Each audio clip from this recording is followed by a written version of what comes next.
Ya, 280 juta penduduk Indonesia. Bangga akhirnya Indonesia memenangkan 2 emas sekaligus di Olimpiade Paris 2024. Tentu kemenangan 2 emas ini susah payah didapat oleh para atlet Indonesia. Kini Indonesia naik ke peringkat 28 dalam klasemen perolehan medali Olimpiade 2024. Hal ini berkat keberhasilan Rizky Juniansah menyumbang medali emas di cabang angkat besi. Ya, medali emas pertama baru didapat Indonesia dari cabang panjat tebing nomor speed. Pedrick Leonardo mendapatkan pada Kamis 18 Agustus 2024. Pada saat detik-detik Pedrick Leonardo mendapatkan medali emas, terlihat keluarga Pedrick pun histeris hingga tak percaya anaknya mendapatkan medali emas untuk pertama kalinya di Olimpiade 2024.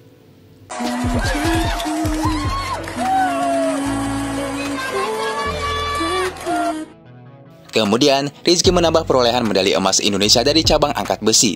Pria berusia 21 tahun itu meraih emas dengan total mengangkat beban 354 kilo. Terlihat Rizky pun langsung menangis dan menghampiri ibunya. Ia tak percaya dirinya bisa mendapatkan medali emas untuk Indonesia. Ya, peringkat Indonesia di klasemen perolehan medali kini ada pada posisi ke-28. Filipina yang juga berasal dari Asia Tenggara ada di urutan ke-25 dengan 2 emas dan 2 perunggu. Kemudian Thailand di bawah Indonesia dengan posisi ke-32. Thailand menorehkan 1 emas, 3 perak, dan 2 perunggu. Di Olimpiade 2024 ini, Amerika Serikat masih di puncak klasemen. USA mengemas 30 emas, 38 perak, dan 35 perunggu.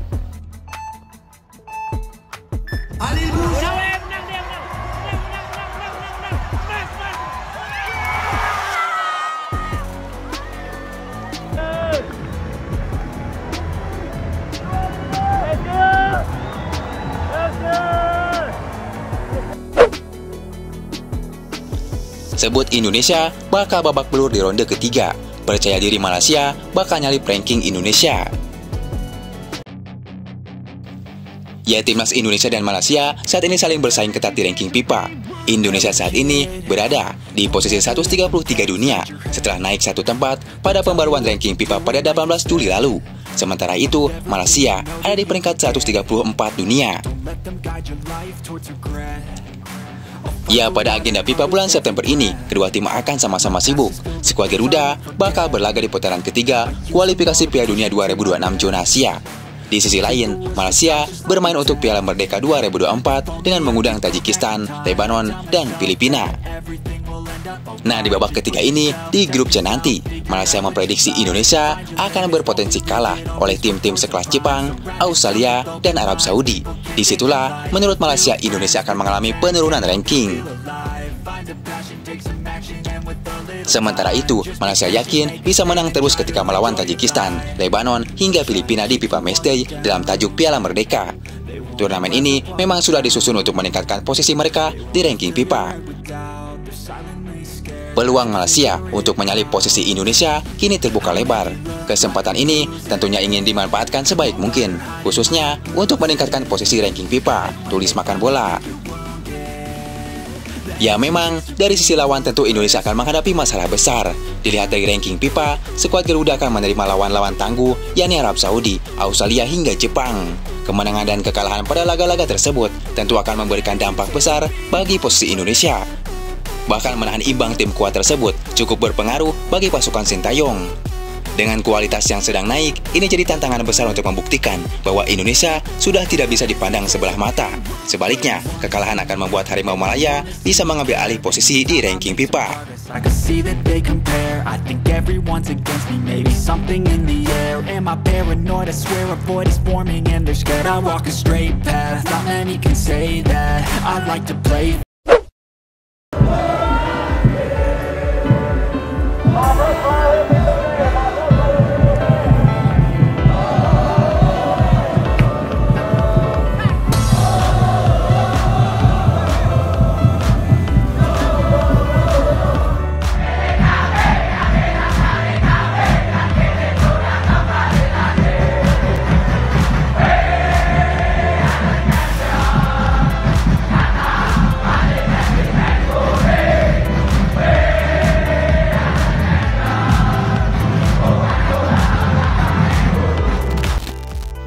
Ya, tinggal selangkah lagi, asuhan Sintayong bakal lolos ke Piala Dunia 2026.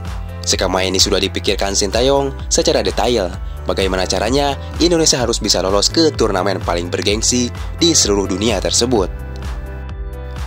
Saya harap saya menjadi satu-satunya pelatih yang melatih timnas Indonesia sampai masuk Piala Dunia nantinya, ujar Sintayong.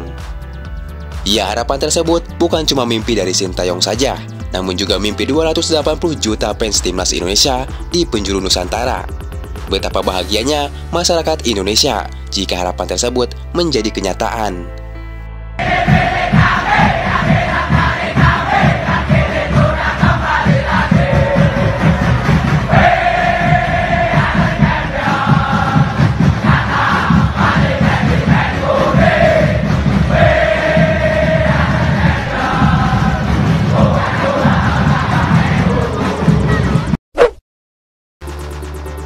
Satu grup dengan Indonesia, Cina sebut kami melawan Belanda. Ya, perkembangan skuad Garuda di tahun ini benar-benar mengalami perubahan yang luar biasa. Hingga akhirnya, media-media di luar negeri menyoroti kemajuan timnas Indonesia.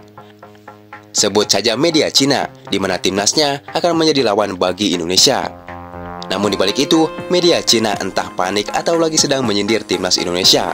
Pasalnya media Cina menyebut bahwa timnya akan melawan timnas Belanda per sia-sia. Ya, kondisi ini jadi sorotan media Cina jelang pertemuan timnas Indonesia melawan Cina di babak ketiga.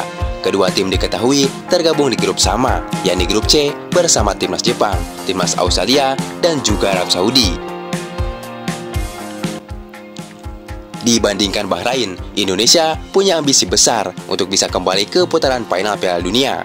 Indonesia sudah melakukan naturalisasi gila-gilaan, tulis media Cina Sohu. Kemudian media Cina juga menyebut, mereka secara komprehensif meningkatkan susunan pemain lapangan depan, gelandang, bek dan penjaga gawang menjadi tim Belanda per sia-sia, ujar media Cina. Ya, kata-kata seperti itu mungkin sudah biasa bagi kita sebagai fans timnas.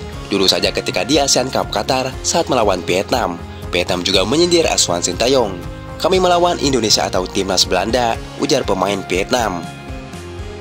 Ya, namun sindiran itu seperti angin yang berlalu.